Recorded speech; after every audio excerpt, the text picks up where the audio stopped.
Are you finding to move your picture sky? Open the Play Store. Now click on the search bar. Type here Motionleap. Install the app. I had already installed, so I just have to open it. Open the app. Now tap on the new creation to create a new project. Now select an image you want to use. Click on animate, then path. Now move the arrows in which direction you want to move the sky.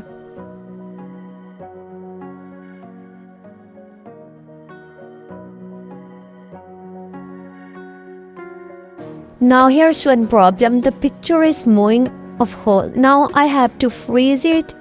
Now highlight the area you want to freeze. Now it's alright.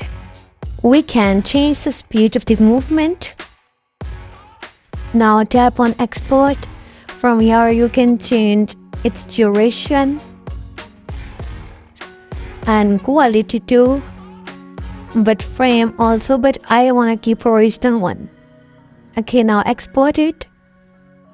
Here your project is ready. Thanks for watching.